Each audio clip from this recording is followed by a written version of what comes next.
Salmos. Creo que tú hablaste a mi corazón cuando quisiste que estudiáramos Hechos 2, 42 al 47.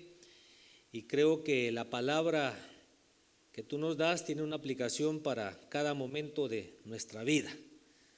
Así es de que hoy nos corresponde el Salmo 110, son 7 versículos, pero es un contenido muy profundo en este salmo. Así es de que vamos a leerlo. Salmo 110, versión de las Américas. Salmo de David. Dice el Señor a mi Señor: siéntate a mi diestra, hasta que ponga a tus enemigos por estrado de tus pies. El Señor extenderá desde Sión tu poderoso cetro, diciendo: domina en medio de tus enemigos. Tu pueblo se ofrecerá voluntariamente en el día de tu poder, en el esplendor de la santidad, desde el seno de la aurora. Tu juventud es para ti como el rocío. El Señor ha jurado y no se retractará. Tú eres sacerdote para siempre, según el orden de Melquisedec. El Señor está a tu diestra, quebrantará reyes en el día de su ira, juzgará entre las naciones, las llenará de cadáveres, quebrantará cabezas sobre la ancha tierra, beberá del arroyo en el camino, por tanto él levantará la cabeza. Quiero que regresemos y entresaquemos algunas palabras para entender su significado y no nos perdamos en el estudio del Salmo. En primer lugar, queda claro que dice que es un salmo de David, no sobre David. Y este es el salmo citado muchas veces en el Antiguo Testamento y fue el salmo que el Señor le citó a los fariseos cuando les dijo: ¿cómo es que David dijo, dice el Señor a mi Señor, siéntate a mi diestra? ¿Cómo es que David le llama Señor? Este es el salmo que el Señor Jesús estaba citando. En la versión de las Américas, la palabra Señor tiene está en letras mayúsculas. Eso se refiere al tetragramatón, YHWH. Algunas Biblias lo traducen como Yahvé, como Yahweh y otras como Jehová. Pero luego dice: dijo el Señor, esa es la palabra Yahvé o YHWH, a mi Señor. Esta palabra Señor, si usted se da cuenta, la primera es mayúscula y las otras letras son minúsculas. Aquí se está refiriendo a la palabra Adonai, que se refiere a Dios, a la divinidad. En el Nuevo Testamento es la palabra Kurios, donde se refiere a Señor. La diestra era se entendía en ese tiempo como un lugar de prestigio, de autoridad, de gloria. Y luego habla de los enemigos. Bueno, después de haber aclarado esos puntos, vamos a entrar aquí en materia. Salmo 110, Salmo de David. Quiero que ponga atención a esta introducción que es muy importante. Muchos de los salmos son proféticos. La Biblia dice que David habló por el Espíritu del Señor y también la Biblia deja claro que David era profeta. Es decir, muchos de los salmos son proféticos como tal. Muchos de ellos, según los eruditos, son 25 los salmos que se consideran mesiánicos, es decir, que hablan de Cristo, que hablan del Mesías. Entonces, los salmos mesiánicos, unos hablan de la primera venida. La primera venida es cuando Él vino, cuando nació en Belén, cuando esa es la encarnación de Dios Hijo haciéndose hombre. Otros salmos hablan de su segunda venida. Es muy importante que nosotros entendamos lo que es la primera venida de Cristo en su encarnación a la tierra y luego la segunda venida, que no es lo que nosotros conocemos como rapto o arrebatamiento. La segunda venida es cuando, según Apocalipsis 1, 7 y 10, todo ojo le verá. Cuando Él venga a levantar a la esposa, parte de la iglesia, no le va a ver todo ojo. Entonces es muy importante distinguir entre la primera venida de Cristo, que ya se cumplió.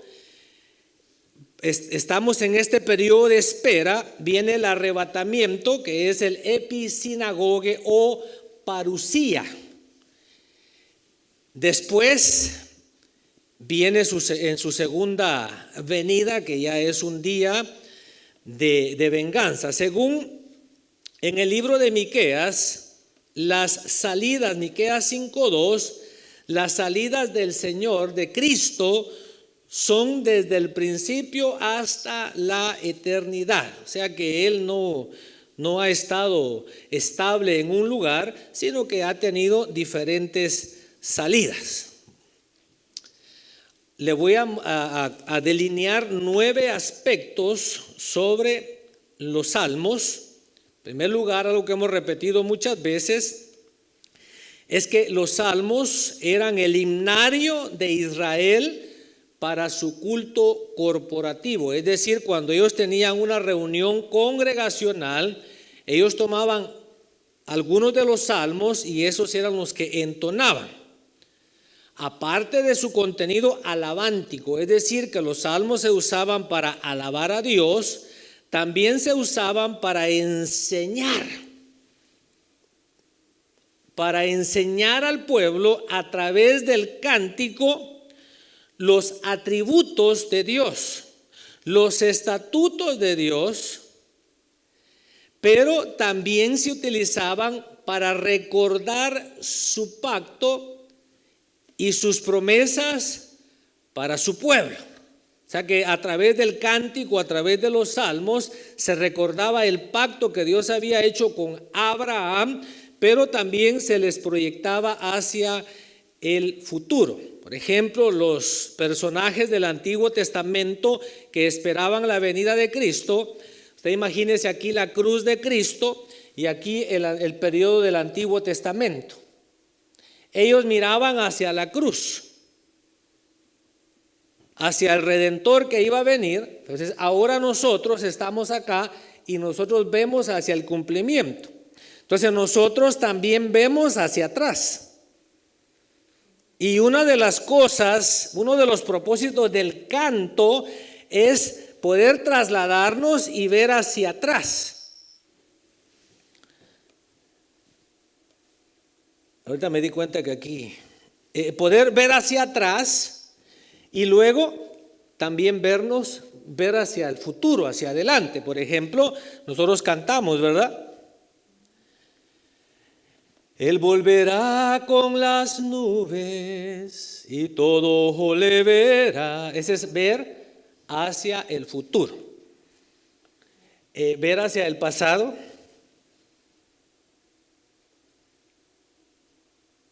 De la muerte a la cruz. ¿Cómo es? Así es, ¿verdad? Entonces, del trono, bueno, los hermanos, usted se lo sabe, ¿verdad? Calidad ahí en su casa. Bueno, entonces el propósito del canto, de la alabanza, no es solo hacer bulla, no es solo tener un momento de música alegre, no. El propósito del culto a Dios, el propósito de este periodo de cántico, de este periodo de alabanza, es poder enseñarle al pueblo. Fíjese que a través del canto podemos enseñarle a nuestros hijos, que no sé cómo le está yendo a usted, repito, con sus hijos. No sé si sus hijos están ahora cada quien en su cuarto o tal vez todavía, como está claro, están jugando afuera. Pero a través del cántico se les puede enseñar acerca de los atributos de Dios, los estatutos de Dios, llevarlos hacia el pasado, hacia los pactos, hacia las promesas de Dios y luego proyectarlos hacia el futuro. A través del cántico, o sea, a través de los salmos, el director del coro, el que dirigía la alabanza, no solo trasladaba al pueblo hacia el pasado, sino que los proyectaba hacia el cumplimiento de la palabra profética en el futuro. Eso ya lo dije. Ahora es bien interesante, según el primer libro de Crónicas, capítulo 25, versículos 1 al 3, que uno de los requerimientos para formar parte de lo que yo le llamo el ministerio de alabanza establecido por David, o que lo conocemos como el tabernáculo de David, uno de los requerimientos de los que iban a participar en la música era que tenían que primero profetizar. O sea, no les pregunta, fíjese, usted llenaba su papeleta, quiero ser parte del ministerio de alabanza. ¿Ha sido usted bautizado en el Espíritu Santo? Eso preguntaríamos ahora. Con la evidencia de hablar en otras lenguas, fíjese que no, entonces lo siento. Vaya, recibe el bautismo del Espíritu Santo, practique, empiece a profetizar y después regrese. Hoy han preguntado, siguen preguntando, yo lo pregunté y siguen preguntando. Al apóstol Germán Ponce le llueve mucho porque pues como tiene su programa de preguntas y respuestas, entonces hermano, y si hay profetas, ¿por qué no nos avisaron de este problema que venía? Entonces yo ahora, estudiando los salmos, diría, ¿y si tenemos un ministerio de alabanza en la iglesia? ¿Por qué los hermanitos y hermanitas del ministerio de alabanza no profetizaron? ¿Por qué? Porque se encargaron de la técnica, se encargaron de poder sostener el aire, de la vocalización. Y se olvidaron de la comunión con Dios. Y por lo tanto, estamos hoy todos amolados. No profetizaron los hermanos. Entonces, mire qué responsabilidad. Y nosotros hablamos de la restauración del tabernáculo de David. Bueno, usted dirá, sí, denle duro a los de la alabanza. No, si aquí los de la alabanza somos todos, porque nosotros fuimos creados para gloria de su nombre. Usted que tiene también algún don de revelación y no lo está ejercitando, a usted también le van a pedir cuentas. Pero bueno, sigamos porque todavía estamos a largo camino de llegar a Canaán.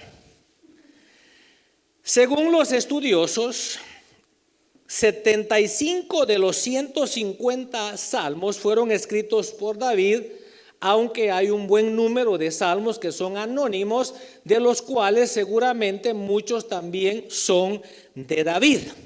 Ahora, David también era profeta. Por lo tanto, muchos de sus salmos tienen un contenido profético. Y algunos de ellos son salmos mesiánicos. Fíjense que a mí me entró una locura últimamente. Me imagino que pues por la cuarentena. No sé si usted se está volviendo loco también o loca. O lo están volviendo loco o loca. Ahora dicen que ya se le soba el cloche. Pero la Biblia dice en el Salmo 90:12, Señor, enséñanos a contar nuestros días.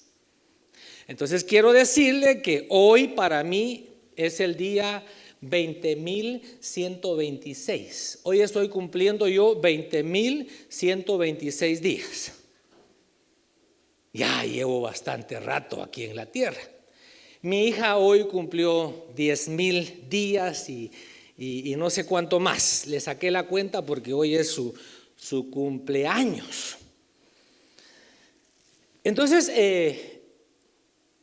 le digo esto porque estoy diciendo que algunos de los salmos, o sea, David era profeta, entonces muchos de los salmos son proféticos, pero otros salmos son mesiánicos. Entonces lo que yo he estado haciendo es de que he estado jugando con esos números, 20, 126. Entonces el Salmo 20 lo leo y el 126. Y luego 55 years, el Salmo 55 y así, ¿verdad? Para variar un poquito la lectura. O sea, usted debe buscar un estímulo, usted debe buscar una manera de estimularse a usted mismo a estudiar la palabra y que se le quede algo de lo que estudió. Entonces le hago el reto a que saque la cuenta. Es fácil, ahí en el internet usted pone how old am I in days. Y ahí le va a decir que ya está viejo.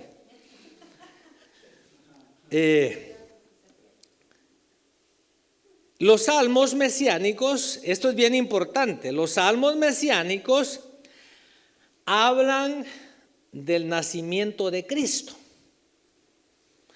Nos hablan de su ministerio terrenal, nos hablan de la traición que él iba a sufrir, nos hablan de su muerte, nos hablan del holocausto. Parece que es el Salmo 126 donde dice: en tu rollo estaban escritos todos los días que me diste. Dice: maravillosamente fui creado, fui entretejido. Ese es, ¿verdad? Sé que está en su casa, ya lo halló. Léalo pues. ¿Dónde está? No lo oigo. Y los que están aquí no, tampoco tiene ese salmo su Biblia. O 129, o 139. Es el Salmo 139. Maravillosamente. Bueno, como lo vamos a estudiar más adelante, ¿verdad? Pero los salmos nos hablan del holocausto de Cristo. Todo el mundo se enfoca, por ejemplo, hay una religión que hasta tienen un crucifijo, que eso se conoce como el eterno sacrificio. Crucifijo es porque cargan al Cristo crucificado, y para muchos ese es el sacrificio máximo que Cristo hizo. Bueno, la Biblia enseña lo contrario, porque recuérdese que también fueron crucificados a los lados de Cristo dos malhechores, o sea que ellos pagaron la misma sentencia de muerte. El sacrificio expiatorio de Cristo fue haber descendido a las profundidades de la tierra, y fue que Él se haya convertido en ceniza en el altar del holocausto, y fue a pagar por sus pecados y los míos. Por eso es que la Biblia dice que el que tenga por inmunda la sangre de Cristo, para él ya no hay otro sacrificio. Pero los salmos también nos hablan de la resurrección de Cristo. Nos hablan de su victoriosa ascensión a la diestra del Padre, que es precisamente el salmo que estamos estudiando. Y nos hablan de su segunda venida, el día de venganza, el día de la ira de Dios, que este salmo habla un poco de eso, entre otros temas. El Salmo 110 específicamente, ya entrando ahora al Salmo 110, porque le estaba generalizando sobre todos los salmos. Y quiero decirle que sí, me siento un poco nervioso al predicar la palabra, y siempre debemos estar así, porque pues bendigo a los hermanos que se han tomado los miles de personas que estuvieron viendo literalmente el último mensaje del Salmo 109, y le decía yo a un pastor que nos sintoniza, si nos está viendo, saludos. Bueno, varios pastores nos sintonizan, entonces es una responsabilidad muy grande el poder trasladar el consejo de la palabra del Señor. Entonces ahora, ya entrando a lo que es el Salmo 110, el cual nos ocupa en esta noche, nos habla de la ascensión de Cristo a la diestra del Padre después de haber vencido a la muerte, es decir, después de su resurrección y de haberse aparecido a sus discípulos, según Hechos 1:1 al 3, por 40 días, dándoles instrucciones por el Espíritu y hablándoles acerca del reino. Marcos 16, 19 y Romanos 8, 34 nos reafirman el hecho de que Jesús ascendió y se sentó a la diestra del Padre. Ahora, para usted que no le dolió la cabeza, que no estuvo estudiando el Salmo, que no le hallaba ni pies ni cabeza a los 7 versículos cortos de este Salmo, quizá diga, bueno, y yo no le miro mucha emoción a eso. Pues el Salmo 110 es un salmo que nos habla de la victoria de Cristo sobre la muerte. Es un salmo que nos habla de la victoria de Cristo sobre el sepulcro. Es un salmo que nos habla de la victoria de Cristo con el cual Él obtuvo nuestra redención. Y el pueblo salvo dice, gloria a Dios, gracias Cristo. Bueno, el Salmo 110 es pero fundamental para la fe cristiana. Todo cristiano. ¿Cuántos son cristianos? Bueno, si usted no es cristiano, hoy puede recibir a Cristo. Ahí su abuela va a orar por usted, o su abuelo, o su esposo, o su esposa, o aún su hijo. Puede guiarlo para que usted hoy entregue su corazón a Cristo. Entonces el Salmo 110 es fundamental, es crucial para la fe de todo cristiano, porque de ahí toma el apóstol Pablo, porque acuérdense que el apóstol Pablo no tenía Nuevo Testamento como tenemos usted y yo la dicha de contar con 27 libros adicionales a los del Antiguo Testamento. Entonces esto nos garantiza, el Salmo 110 nos asegura previo a que sucediera. Es que fíjese que es muy fácil sacar conclusiones, ¿verdad? Ya que se jugó el partido. Si hubiéramos hecho esto, si hubiéramos hecho lo otro, si hubieras hecho el pase por este lado, es muy fácil sacar conclusiones después de que las cosas pasaron. Entonces hoy, por ejemplo, en esta situación que se vive, muchos están sacando conclusiones. Yo digo, yo hubiera querido saberlo antes. Ahora it's too late. Yo hubiese querido tener en mi equipo de transmisión, dirán algunos pastores, antes, porque ahora todo está en back order. Fíjese que no nos han llegado ni los elementos de la mesa del Señor, porque hay escasez de plástico. Por eso es de que muchas cosas no las producen, porque es una cadena. Entonces no hay plástico. Entonces aunque tengan el hand sanitizer, no tienen dónde empacarlo. Está el jugo para la menstruación, pero no hay plástico dónde empacarlo. Entonces a mí me hubiera gustado que me hubieran avisado antes. Diga usted, a mí también. Diga usted, lo mismo digo yo. ¿Verdad? No, que ahora no, hombre, ahora ya no, too late, pero que no nos vuelva a pasar. Entonces me emociono con esto porque yo veo al salmista, yo veo a David como profeta de Dios, que le abren una ventana, y aquí quiero ser yo predicador evangélico y decir gloria a Dios, aleluya, y como hacen unos hermanos que hasta se hacen así.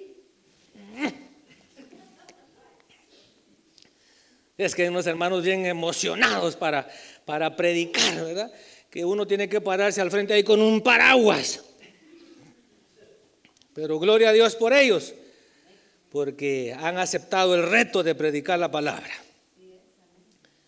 Entonces a David le abren una ventana y lo dejan ver el futuro. Yo no sé qué cara puso David.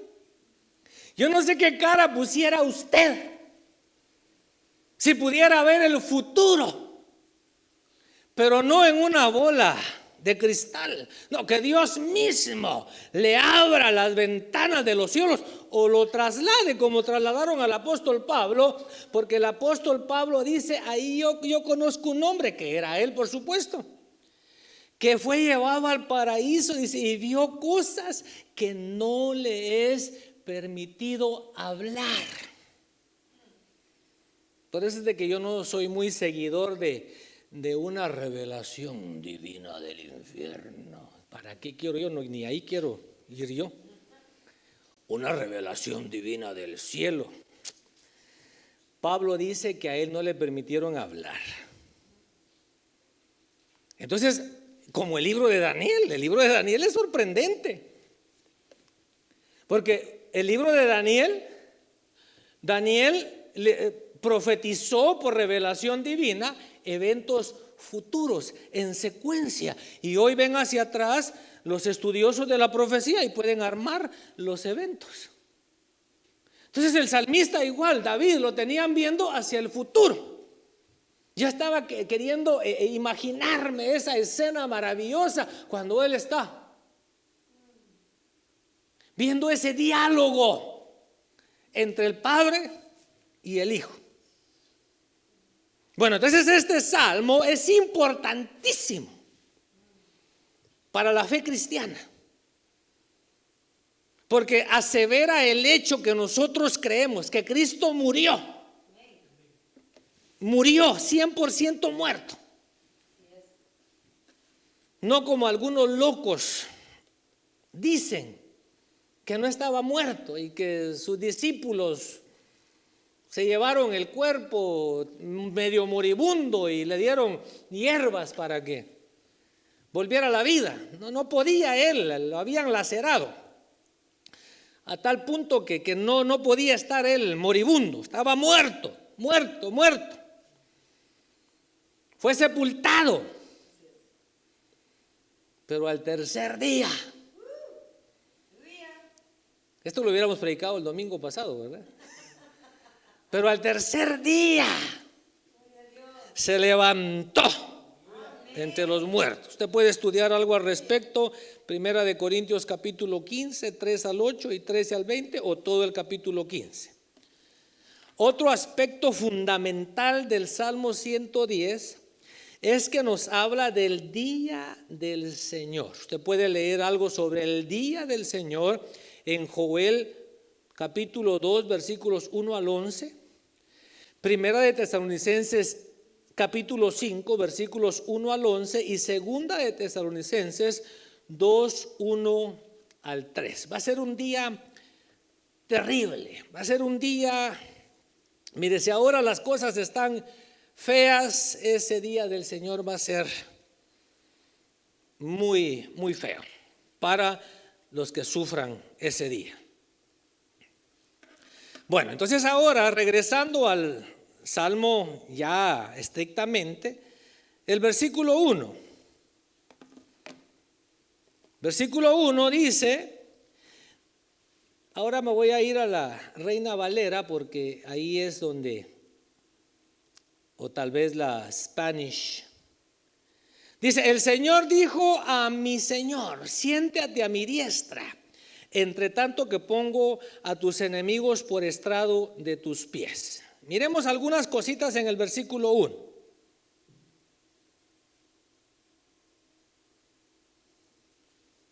Primero, algo que me llama la atención en el versículo 1 es la armonía, el coloquio, la afinidad, el compañerismo que hay entre Dios Padre y Dios Hijo.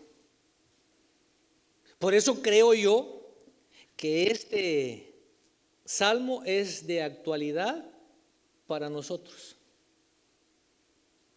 Porque Dios mismo, Dios Padre, vive en armonía, vive en paz con su Hijo.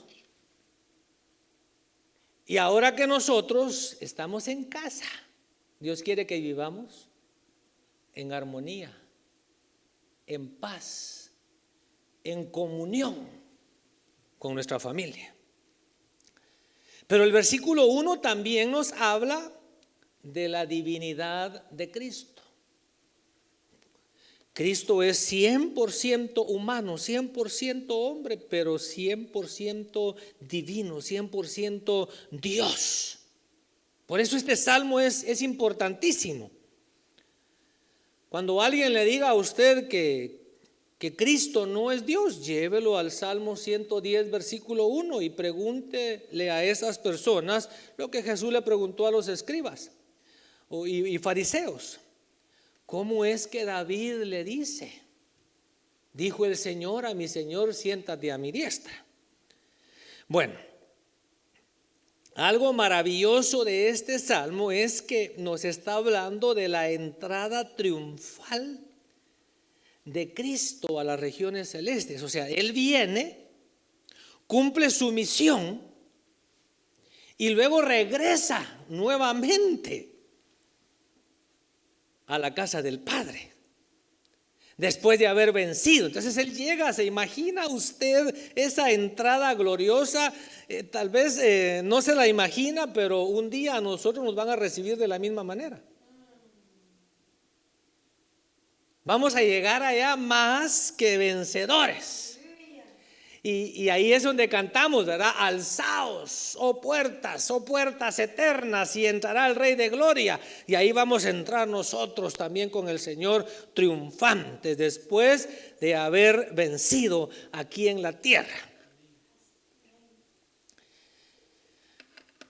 Dijo el Señor a mi Señor, siéntate a mi diestra. Es decir, cuando el Señor llega victorioso de regreso a la casa del Padre, después de haber vencido el pecado, después de haber vencido la muerte, el Padre le otorga un lugar de honor y gloria. Pero algo que me llama la atención es que le dice, siéntate. O sea, reposa, ya hiciste la parte que te correspondía hacer. Algo maravilloso es de que en el calendario de Dios hay periodos de tiempo, hay periodos de accionar, por ejemplo, del Padre, hay periodos de accionar del Hijo y hay periodos, por ejemplo, ahorita estamos en la era del Espíritu. Los apóstoles que ahora existen son apóstoles del Espíritu. Dios trató con Israel, ahora Dios está tratando con la iglesia. Dios trató con el pueblo judío, ahora Dios está tratando con el pueblo gentil. Gloria a Dios. Aleluya. Cristo vive y Cristo viene. Entonces cuando Él regresa victorioso, no como el hijo pródigo regresó derrotado. Cristo regresó. Porque ¿cuál fue la oración de Cristo? Padre, glorifícame. No se sabe ni la Biblia, mucho menos profetizar. Padre, glorifícame con la gloria que tuve. Entonces ahora le dice el Padre, siéntate. Cumpliste con tu misión. Nosotros también vamos a llegar un día delante del Señor a rendir cuentas. ¿Y qué va a decir el Señor? Bien, buen siervo y fiel. En lo poco fuiste fiel, en lo mucho te pondré. Entra al gozo de tu Señor. Entonces lo invita a reposar, lo invita a descansar. ¿Sabe usted? Ya se dio cuenta, me imagino que ya se dio cuenta. Después de la predicación o mañana o hoy que no pueda dormir porque ya durmió mucho todo el día, busque las fotos de ciudades grandes. No sé cómo está México, pero sé cómo está Los Ángeles y sé cómo está Beijing. Se pueden ver los edificios. Los animales y la naturaleza está en reposo. Mire, cuando el pueblo de Israel no dejó reposar la tierra, y Dios solo le fue acumulando, me debes un año, Me debes 2 años. Me debes 70 años. Bye bye. 70 años al cautiverio. Si ellos hubieran dejado reposar la tierra 1 año cada 6 años, quizá nunca hubieran ido a la cautividad babilónica. Algo que nosotros tenemos que aprender es a reposar, a descansar en Dios. La Biblia dice que echemos toda nuestra ansiedad, que echemos todas nuestras cargas sobre Él.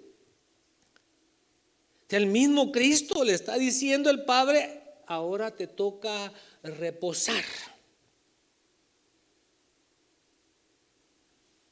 Después de haber triunfado sobre el pecado y después de haberse levantado de entre los muertos. Otro aspecto interesante en el hecho de que fíjese, el otro aspecto interesante en el versículo 1 es de que hay batallas que al Padre le corresponde pelear. O sea, al Padre no le correspondía venir a la tierra. Tampoco al Espíritu Santo le correspondía venir a ofrecer su vida en sacrificio.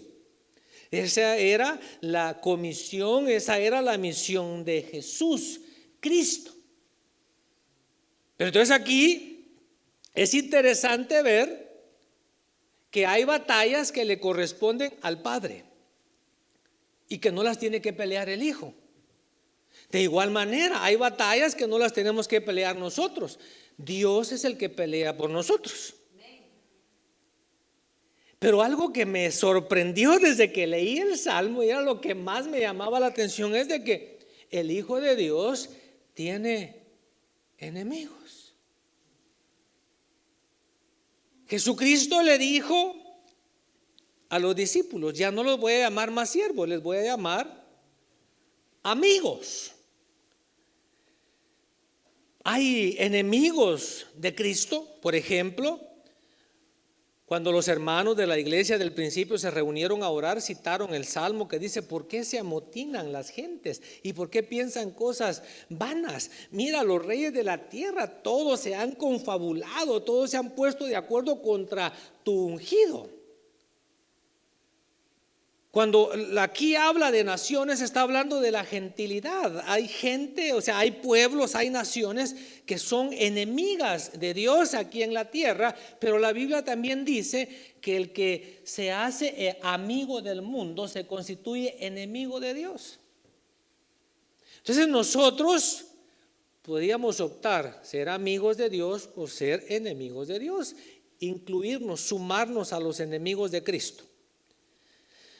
Cuando vamos al versículo 2, el versículo 2 dice: la vara o el cetro de tu fortaleza enviará el Señor desde Sión, domina en medio de tus enemigos. Algo muy importante que no anoté ahí es de que Dios tiene lugares estratégicos aquí en la tierra que Él ha seleccionado para diferentes funciones.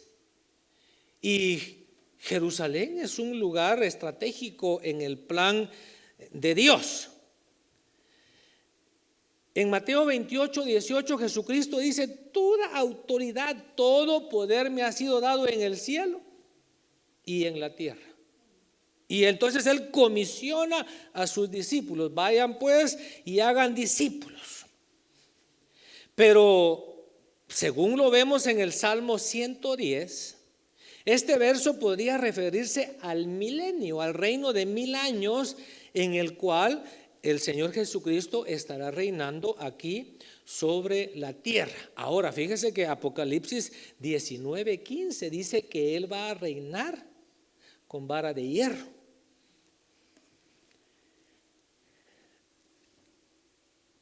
Yo pienso que esta situación que estamos viviendo podría ser una última oportunidad. Una última oportunidad para el mundo. Y una última oportunidad para que usted y yo, que nos decimos ser cristianos, despertemos.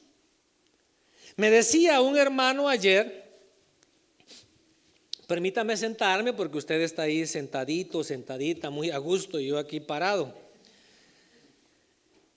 yo le decía, hermano, yo siento que todavía falta apretar un poquito más la tuerca. O sea, de esta situación, platicaba con algunos pastores y opinaban lo mismo. La gente está resguardada, pero todo el mundo está confiado. No es, miren, están confiados, no tienen fe, están confiados de que esta situación va a pasar. Porque según los pastores con quienes yo he platicado, no hemos visto todavía una reacción ni de parte del pueblo de Dios ni de parte del mundo, con el deseo genuino de arrepentirse, con el deseo genuino de volverse a Dios, con un corazón contrito y humillado. Entonces el hermano me decía, es que mire hermano, yo no sé, se lo voy a poner de esta forma, no le entiendo, es que no estoy preocupado, es que tengo paz. No, le digo, qué bueno, que Dios nos dé paz, que Dios nos dé tranquilidad.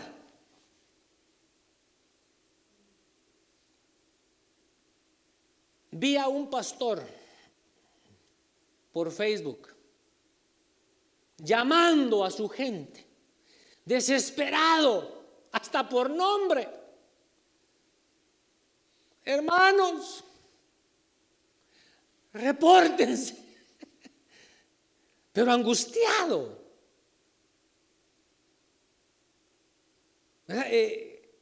El pastor quiere saber si la gente está bien. Es muy difícil el ubicar a todos uno por uno. Entonces yo agradezco a los hermanos que se tomaron el tiempo de enviar un texto y decir, hermano, estamos bien. Usted sabe quién es. Pero también usted, espero, de verdad espero que sepa cómo está su corazón. Porque yo ayer me puse a ver un video de la iglesia llamada Final allá cuando estaban en la ciudad de Inglewood. Y miraba yo al apóstol Otto René Azurdia, bastante joven, muchos de ahí niños. Y entonces yo me preguntaba, ¿cuándo? ¿Dónde? ¿Cómo perdimos la sencillez, la sensibilidad, esa realidad de ese contacto con el mundo espiritual? ¿Cuándo perdimos el enfoque? ¿Cuándo nos salimos de la ruta? ¿Cuándo dejó de interesarnos la vida espiritual? ¿Cuándo comenzó a endurecerse nuestro corazón? Al punto que hoy no nos conmueve nada. Ahora, ¿por qué le estoy diciendo esto? Porque dice Apocalipsis 19:15, y lo voy a leer. Apocalipsis 19:15 dice: y de su boca sale una espada aguda. Pero escuche esto: para herir con ella a los gentiles, y él los regirá con vara de hierro.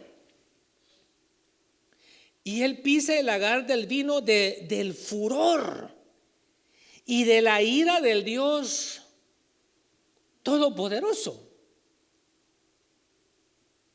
Como decimos aquí en esta parte de América, no sé si le hace clic,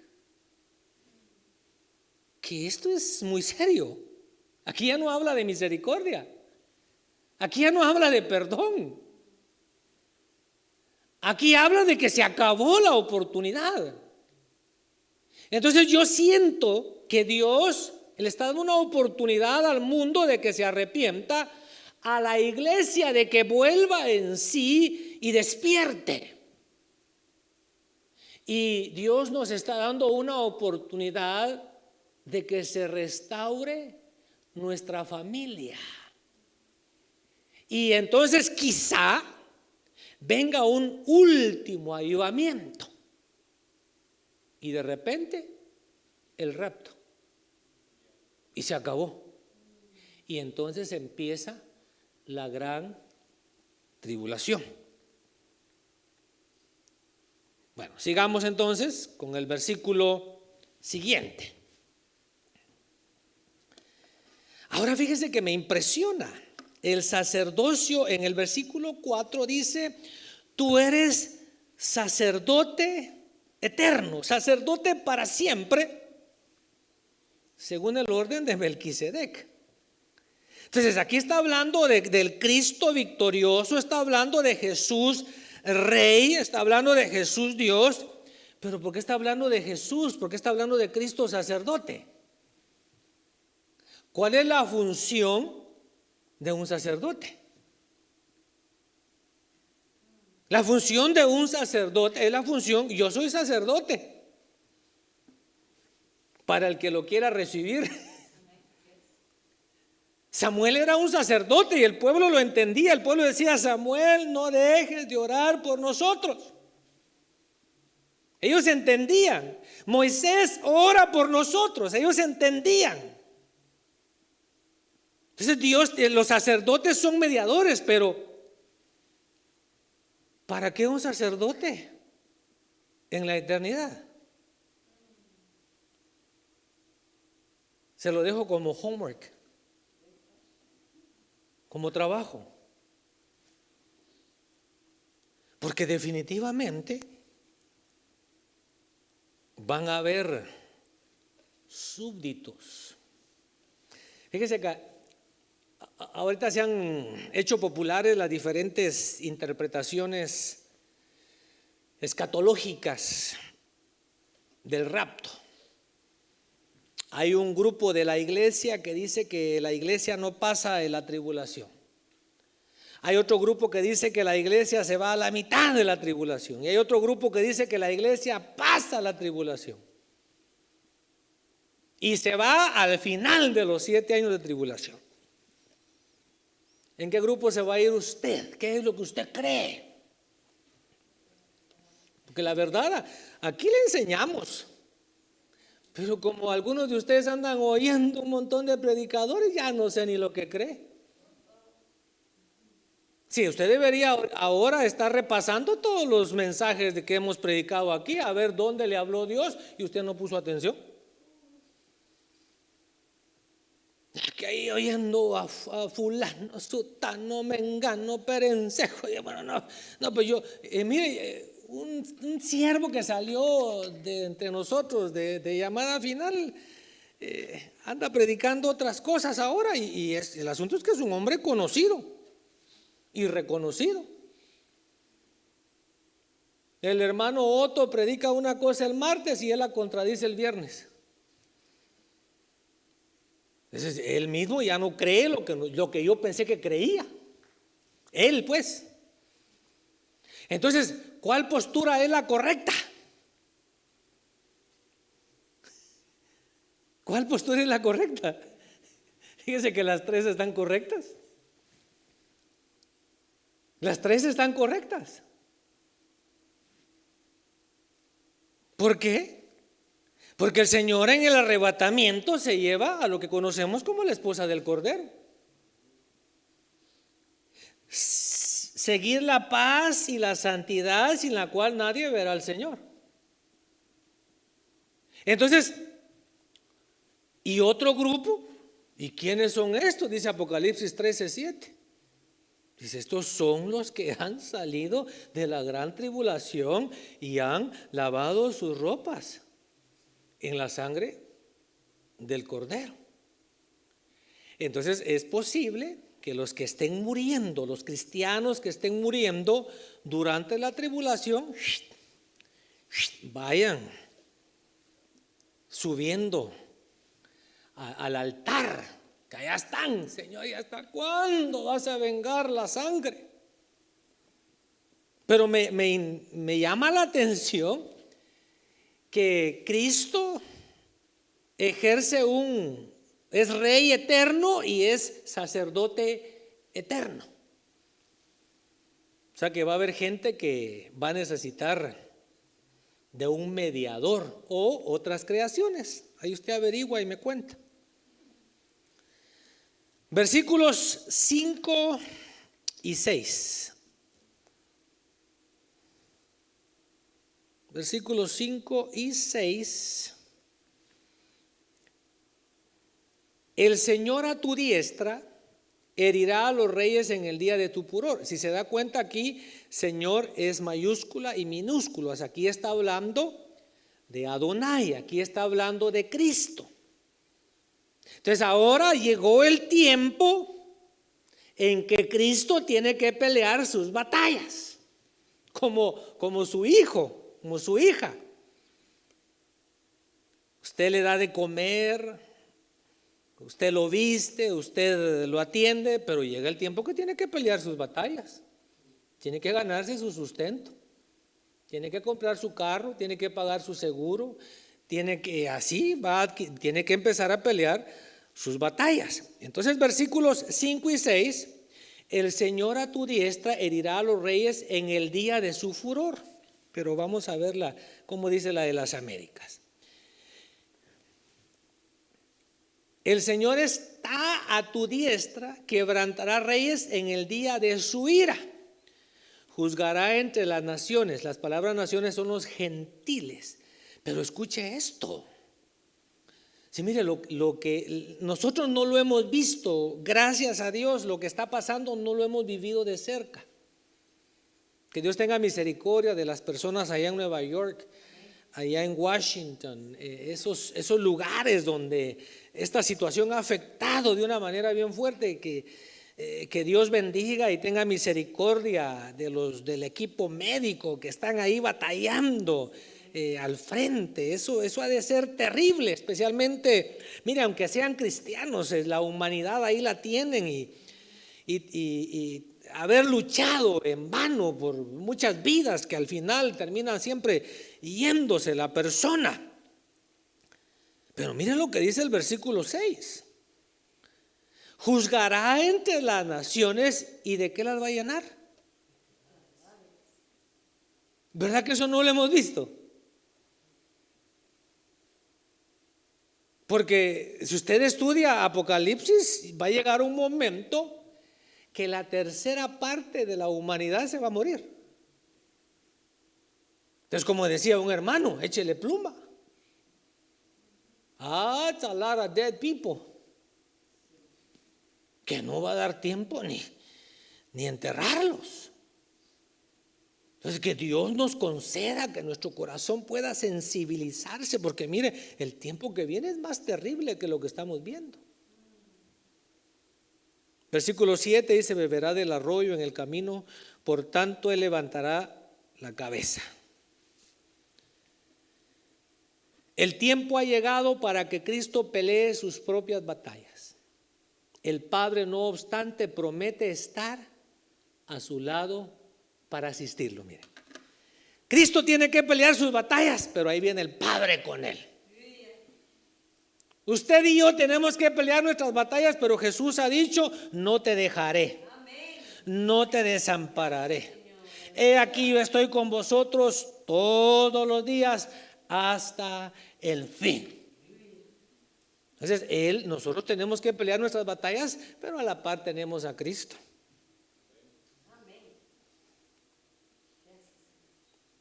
En el versículo 7, este puede ser un lenguaje figurado,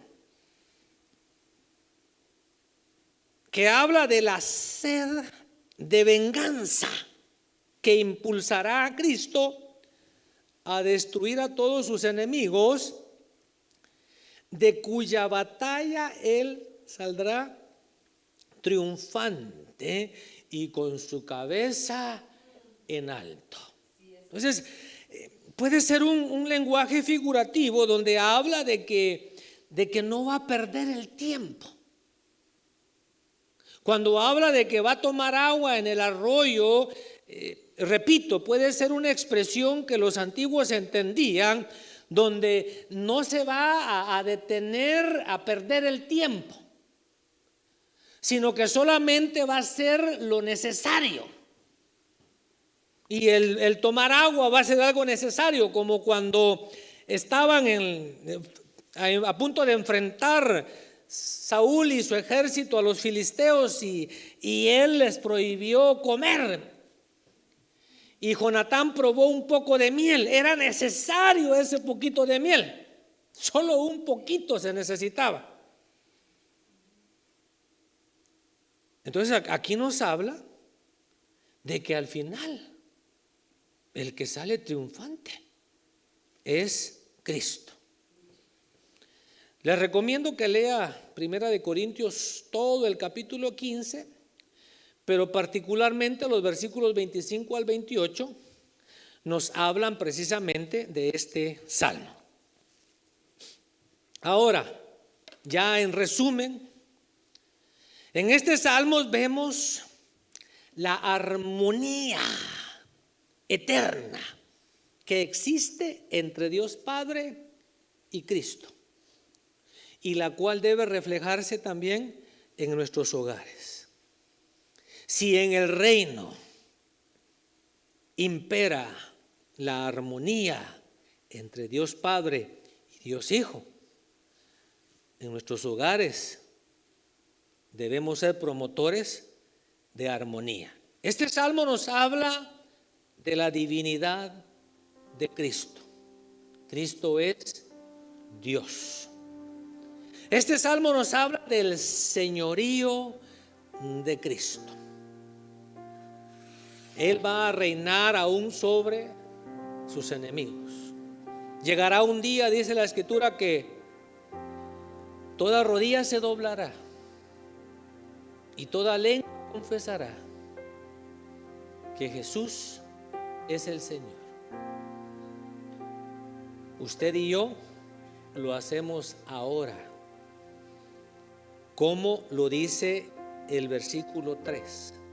Ahí nos habla de los que son de Cristo, los que voluntariamente nos sometemos a Él, los que voluntariamente le servimos, a los que no hay que obligar, a los que no hay que forzar a hacer nada. Le amamos porque Él nos amó primero. Este salmo nos habla del sacerdocio eterno de Cristo según el orden de Melquisedec. Pero este salmo también nos recuerda que hay un día de la ira, que hay un día, dice la Escritura, del justo juicio de Dios, que es para los que han rechazado a Cristo. Y este salmo nos habla de la victoria final, absoluta de Cristo en el final de la era. Ahí en 1 Corintios usted va a leer que dice que entonces Cristo le entregará el reino al Padre, y el mismo Cristo se someterá al Padre. Ahí donde está. Espero que haya entendido un poco esta palabra y que pueda usted tomarse el tiempo para meditarla, para orar y cultivar esta fe en su corazón. Amado Dios y Padre de misericordias,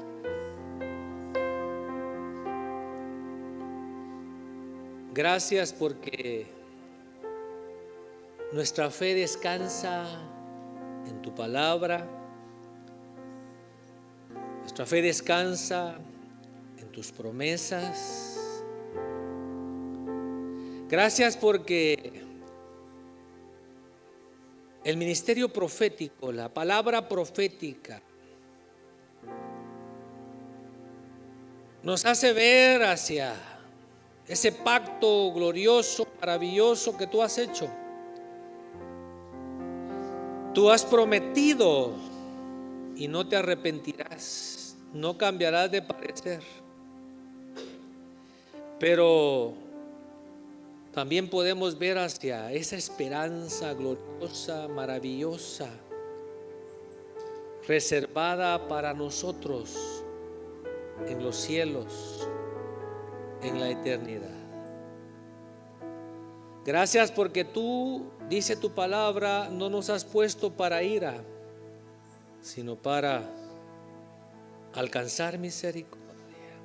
Señor, yo oro que en tu amor y misericordia tú acomodes esta palabra en la mente y en el corazón de los oyentes, a los cuales yo bendigo en el nombre de Jesús. Y oro que ellos puedan entender que tú nos has llamado a un tiempo de descanso, a un tiempo de reposo. Que hay batallas que nosotros no tenemos que pelear, que son tuyas. Y que ahora somos llamados a descansar y a esperar en ti. Padre, que en cada hogar se cultive la unidad,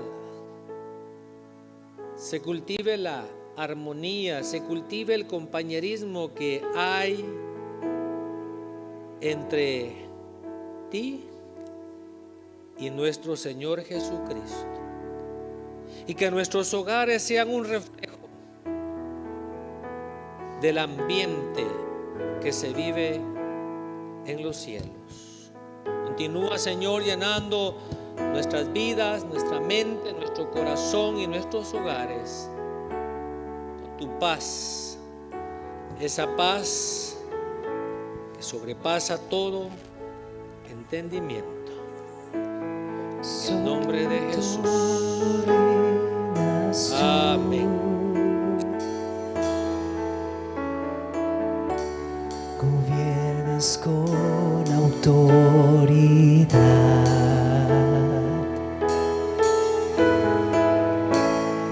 la creación entera proclamará tu gran poder y majestad.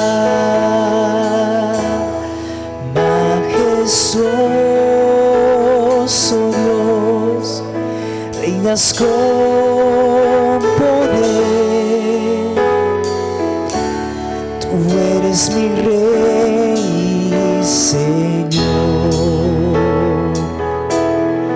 Majestuoso Dios, reinas con poder.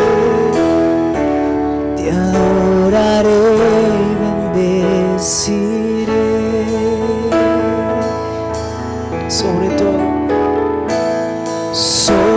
todo reinas tú.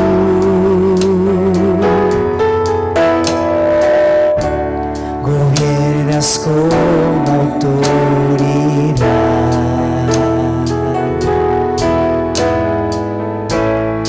la creación entera proclamará tu gran poder y majestad. Majestuoso Dios, reinas con poder. Tú eres mi Rey y Señor.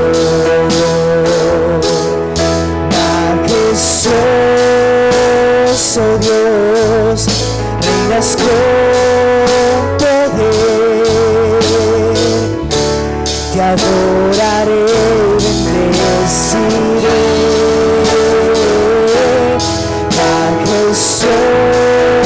Majestuoso Dios, reinas con poder.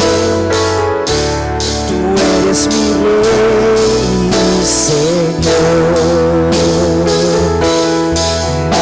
Majestuoso Dios, reinas con poder. adoraré y bendeciré. Te adoraré y bendeciré.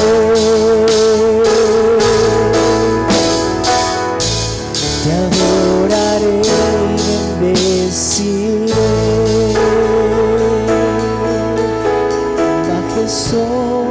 Majestuoso Dios, reinas con poder. Tú eres mi Rey y Señor. Majestuoso Dios, reinas con poder. Te adoraré y bendeciré.